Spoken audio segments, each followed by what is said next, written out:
The Rundown, Part 20, a Farlost story by John Miro. Twilight fell upon the darkening road. I found myself again alone.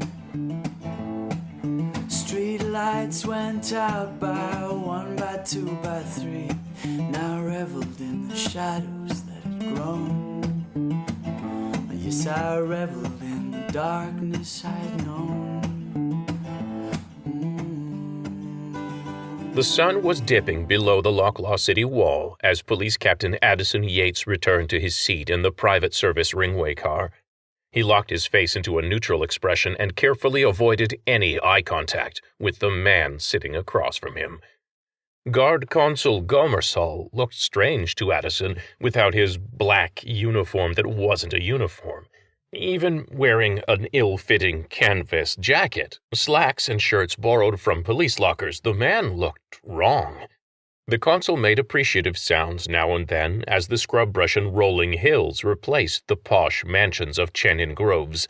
The ringway car was heading north towards the skyscrapers of Metro on the outermost track, and dusk-red light was throwing shadows on the wilderness that lay between the track and the 2-kilometer-high city wall, a kilometer distant.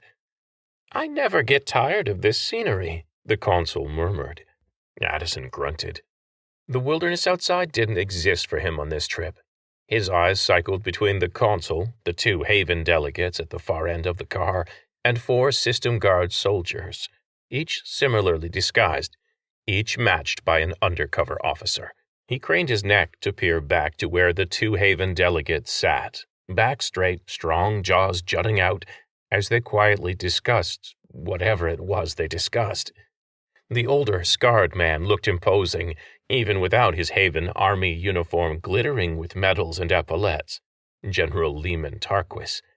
On paper, he was second in command of Haven SG, but Addison hadn't heard more than 5 words from the man that weren't please and thank you. Lehman's eyes were clear and intelligent, but flickered only momentarily on Addison's before offering a brisk nod and returning to his assistant and recommencing their discussion. They were puppets. They went where Gomersall told them, and the only substantive words they uttered came from pre-written speeches. From the look of the glares Addison had caught the soldier-politician giving Gomersall, there was still a little steel in the old man, and he wasn't accustomed to being so blatantly ignored as he was in Consul Gomersall's presence. Addison wondered just how happy and fulfilled the people of Haven SG were with their benefactors, and filed the thought away for future consideration. His thoughts kept returning to his fallen officer and the ongoing manhunt for Roland Bird.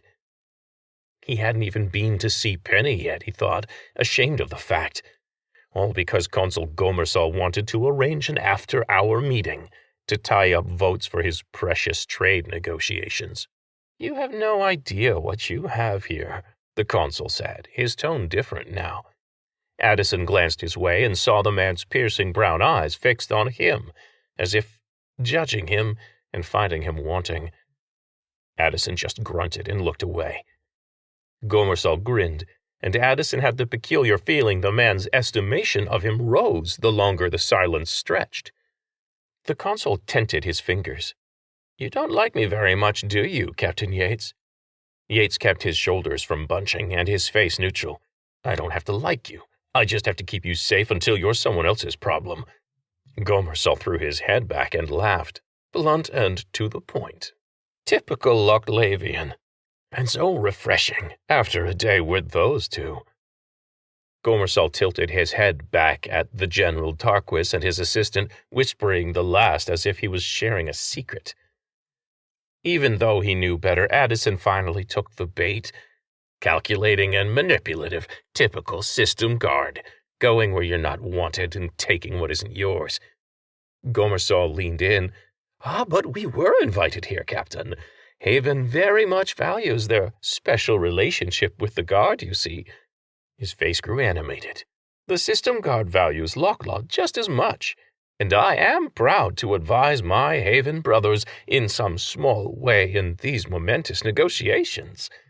Mentally kicking himself, Yates leaned back against the chair and closed his eyes, an overt dismissal. Save it for the reporters. I'm not buying." "As you wish, Captain," Gomersall said. "Oh, how are your inspector and the liaison officer making out? Can I expect Roland Bird to be cooling his heels in custody before long?" Addison ignored the question and kept his eyes closed. The vibration of the speeding Ringway car lulled Addison closer to sleep. It had been a long day, starting with welcoming the Haven SG entourage at the pier before dawn, escorting between trade negotiations and public relations stops across Locklaw, including with Councillor Underwood himself at Piertown Hospital. Sandwiched in the middle of the day had been the attack on the pier, and now after the end of his day came this surprise meeting back in Metro with Councillor Cree and other business interests still opposed, publicly, to the trade deal with Haven. He'd been tired before the consul had sprung this trip on him and given him 20 minutes advanced warning to get him and General Tarquis away from the temporary Haven embassy unnoticed by reporters camped all around. Addison opened his eyes to see Gomersall still observing him. He shifted in his seat, eyes again tracking through the room. "You know, once upon a time, the other cities felt the same way about us that you do now." Addison clamped his jaws shut. The consul, however, would not be deterred. "After we freed the Sky Cities from the dragons, yes, Haven welcomed us as their liberators. Not so with Obel, Sur, and Braha. Those cities closed their borders to us same as you. What did their isolation win them? Plagues, decimated economies, senseless spending on military defense. Sure, Braha may field a good intercity baseball team, but its people still live and die in squalor." Gomersall sighed. "Sur and Obel are coming around, slowly, and look at them now. Climbing population growth, bolstered economies, only possible due to the security the system guard can provide. Now they're sitting at the table, talking to us." He looked out the window, peering upwards dramatically, as if searching Casti skies for something. And look, not a single system guard invasion fleet in sight. "Why are you still talking, Consul?" Addison asked in a measured, bored tone. "Do you want me to give you a medal? Keys to the city? What exactly?" "What do I want?" Gomersall spread his hands wide, his eyes widening too, to play-act his surprise. "Is conversation too much to ask for, Captain? Or do you mean what do we want here in Locklaw?" A much more natural and predatory smile reshaped his face. The prick was playing games with him. Addison knew people like the consul, Councillor Cree for one, connected, entitled assholes who thought their machinations a game, one they wanted everyone they came in contact with to appreciate. When powerful people thought the lives entrusted to them were playthings, people suffered. Addison had fought against it since the Civil War, when commanding officers lost sight of the war and obsessed over winning individual battles, even when the cost was measured in their own men's bodies piled high. Addison pointed his chin toward the old man sitting at the other end of the train car. "I thought you were just here to advise." Gomersall said nothing, but quirked an eyebrow as if Addison and he were sharing a private joke. Addison changed the subject. "We'll be arriving at Metro soon. Let me have some of my men get in there first. Check the place out before we pull in." Gomersall clucked. "After all the trouble you went through, sneaking us past that Twit Manta reporter camped outside our quarters? A police presence would attract attention all over again." The consul puffed out his cheeks and blew out a breath, as if following Addison and his men out the back door of their residence to a waiting carrier had been a strenuous race. "Or perhaps you'd like to see Cree embarrassed on the city networks for meeting with us, hmm?" He looked down his nose. "Punish the councillor with a public shaming to harden his stance against the trade deal before we can come to an understanding?" Addison liked the idea of that Manta reporter Jarvie doing exactly that. Not that he'd ever admit it aloud, not that he'd actually let it happen.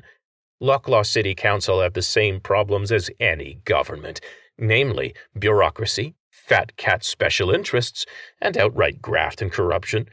But Addison was a cop. He upheld the law.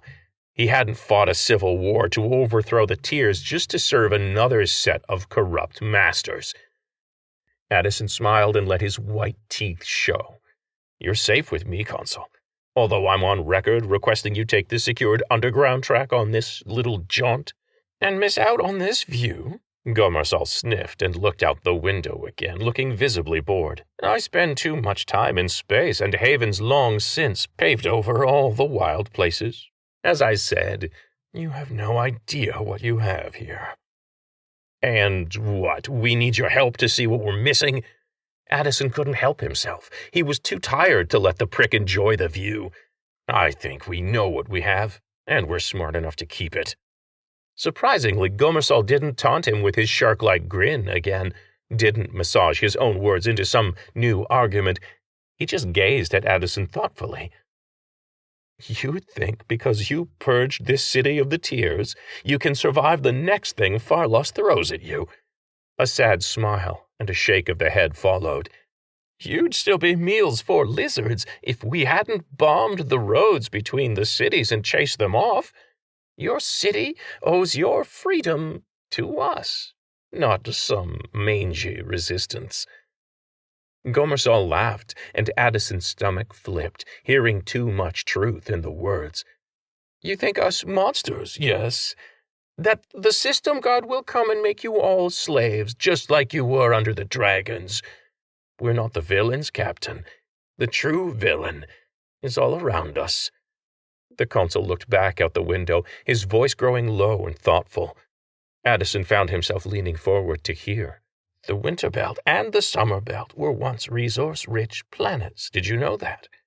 Guard scientists theorized they were destroyed for the same reason our jailers picked a solar system with a dying red sun, to force anyone who survived being shot out here and who escaped the crushing gravity of the thorns reaching out to swallow them, to devote the rest of their lives to destroying each other in a scramble for limited resources, searching far and wide.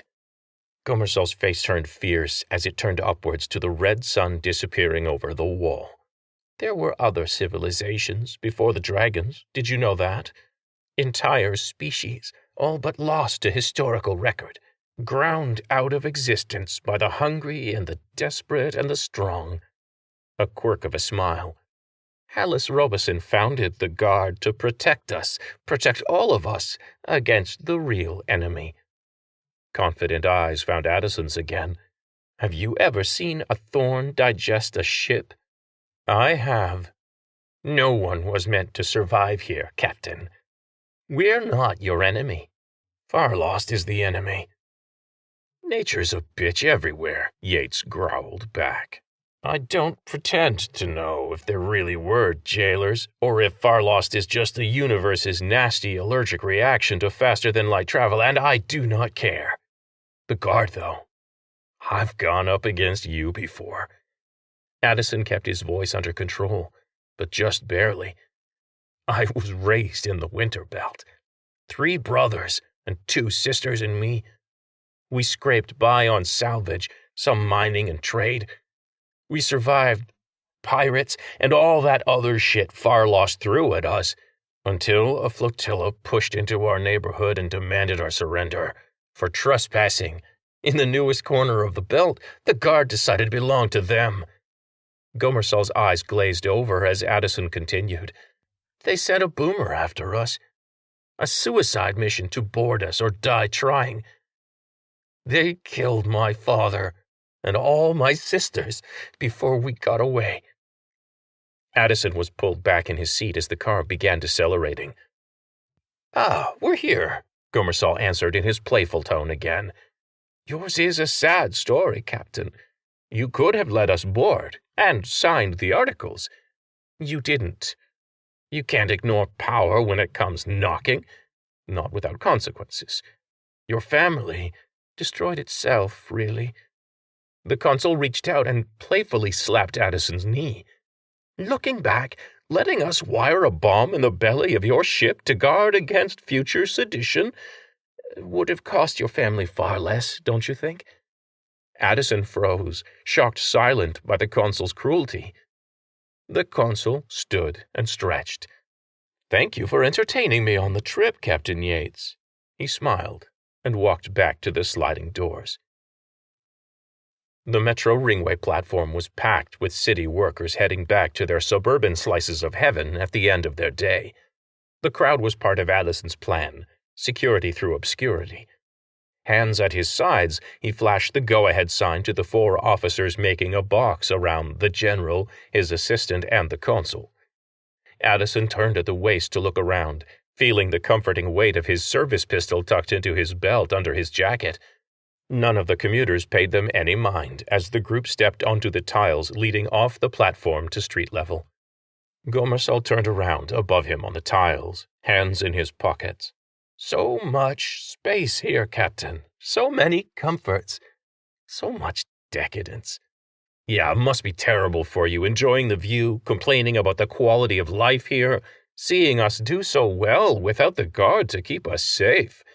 The guard is busy elsewhere at the moment, Captain Yates. I'm just here as a courtesy to our good friends." The consul reached back and slapped the general's assistant on the back. Addison saw the man flinch, his back stiffen, but his head didn't turn. It only bowed. "We won't be busy forever," Gomersall said slyly. "I hope you remember what I said, for the next time power comes knocking." Gomersall turned to face forward, not waiting for a response. Addison felt hatred in his belly, like an infection. But beneath it, like a foreign object his body was rejecting, he felt something even worse. Fear. The tiles beneath his feet slowed their motion up the angled wall, and Addison quickened his pace to fall in behind the consul. His eyes scanned the street-level access. Only foot traffic, and not a police uniform in sight. At the top of the ramp, he grabbed Gomersall's upper arm and squeezed hard, yanking the man around. "Your dirty little secret? You're just as scared as the rest of us." His breath was coming faster than it should. His nostrils were flaring as he pushed his face close to the consul's. "You and your God King Robeson play games with lives. Enslave more and more of Farlost. And you tell yourself it's all right. It's for the greater good. You talk about power come knocking?" Addison tried to lock down the rage, making his chest tremble, but he couldn't. He shook the consul hard, enjoying the violence. "You should worry more about your reckoning come knocking, because we all have to answer someday, somehow. I'm good with how I lived my life when that day comes for me, but you?" The consul's face was flushed, his expression mingled shock and anger. Addison doubted he'd ever been manhandled or talked to like this. He didn't care right then how far down in rank he'd be busted for this. He enjoyed watching the worm squirm. "You let your terror make you a worse monster than the thorns."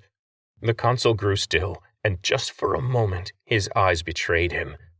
Addison smiled and nodded, knowing the man. Then his eyes caught a flail in the crowd behind Gomersall, a man in work overalls with a grubby face pushing his way through. No, not a dirty face, a face slick with tears. He was holding a canister in both hands. One hand twisted a handle on the canister, and his eyes squeezed shut. Yates spun his body and launched the consul into the air, hurling him back down the ramp. He never felt the explosion that killed him. Gomersall crawled back up the smoking ruin of the tile ramp. He choked on smoke, and his entire left side sang with pain from his fall. His hands trembled from burns and physical exhaustion as he pulled himself up to the top and clamped his fingers around a buckled metal plate. Nothing moved on the street. Sirens in the distance approached, while every able body had fled. A perfect circle of melted metal and plastic steamed where he had stood just moments before. The bodies were charred, unrecognizable. Gomersall staggered to his feet and stepped into the circle. He kicked each body over until he found the one with brown skin. He fell on it, digging his knees into the back of what used to be Captain Addison Yates. Carefully, almost Delicately, Gomersall leaned close to the reeking mass of still burning hair to whisper in a hole he was pretty sure used to be an ear. "I'll never answer." He meant it to be a scream, but only a hoarse croak escaped his seared throat. He pushed his fingers into the sides of the corpse's head and lifted it to face him. "No one will ever make me answer."